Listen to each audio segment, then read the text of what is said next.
ભૂત પિશાચ નિકટ નહીં આવે, મહાવીર જબ નામ સુનાવે।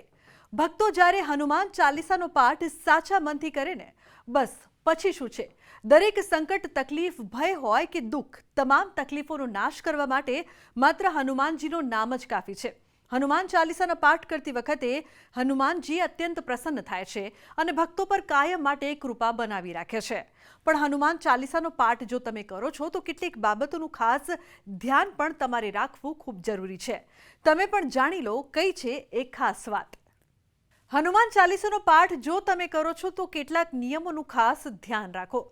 હનુમાન ચાલીસાનો પાઠ પવિત્રતાથી કરો। હનુમાન ચાલીસાનો પાઠ કરતી વખતે હંમેશા પવિત્રતાનું વિશેષ ધ્યાન રાખવું ખૂબ જરૂરી છે।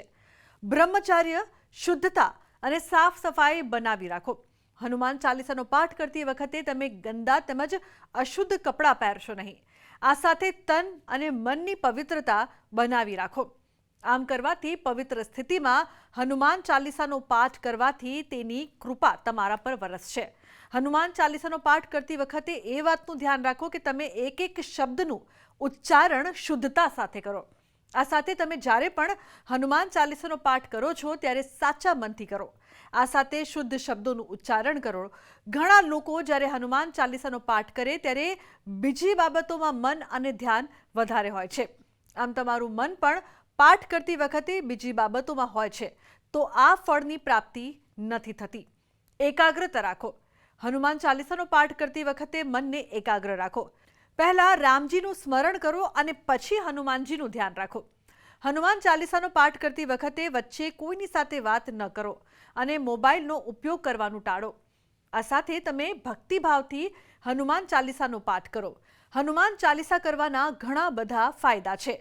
ભક્તિભાવથી જો તમે હનુમાન ચાલીસાનો પાઠ દરરોજ કરો છો તો તમામ દુઃખ, કષ્ટ છે તે હંમેશા માટે દૂર થઈ જાય છે। ભગવાન હનુમાનજીને જો તમે પ્રસન્ન કરશો તો અવશ્ય બલ, બુદ્ધિ, વિદ્યા આપણને હનુમાન ચાલીસાના પાઠ થકી પણ પ્રાપ્ત થઈ શકે છે। હનુમાનજી એ શક્તિના દેવ છે, હનુમાનજી એ બ્રહ્મચર્ય દેવ છે અને હનુમાનજીની કૃપા થકી જ તમે શનિદેવને પણ પ્રસન્ન કરી શકો છો। વિશેષ કરીને આપણે સૌ જાણીએ છીએ કે હનુમાન ચાલીસાનો પાઠ કરવા થકી ભગવાન હનુમાનજી વિશેષ પ્રસન્ન થાય છે। તો ખાસ કેટલીક બાબતો ધ્યાન રાખવા વાળી છે। સૌથી પહેલા બ્રહ્મચર્ય અને શુદ્ધ પવિત્ર વસ્ત્ર ધારણ કરી અને અખંડ જ્યોત અર્પણ કરી અને તમે હનુમાન ચાલીસાનો જો પાઠ કરશો તો અવશ્ય વિશેષ ફળની પ્રાપ્તિ થશે। જ્યારે પણ હનુમાન ચાલીસાનો પાઠ કરો તો મનોમંથન રામ ભગવાનને સૌથી પહેલા યાદ કરો, હનુમાનજીને યાદ કરી અને મનથી સંકલ્પ કરો કે પ્રભુ આપની કૃપા હેતુ હું હનુમાન ચાલીસાનો પાઠ કરી રહ્યો છું।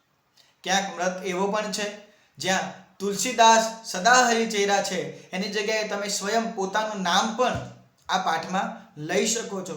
જો આવી રીતે શુદ્ધ મનથી ધૂપ દીપ સાથે ભગવાન હનુમાન ચાલીસાનો જો પાઠ કરવામાં આવે તો હનુમાનજીની કૃપા થકી આપણને બલ, બુદ્ધિ અને વિદ્યાની પ્રાપ્તિ થાય છે।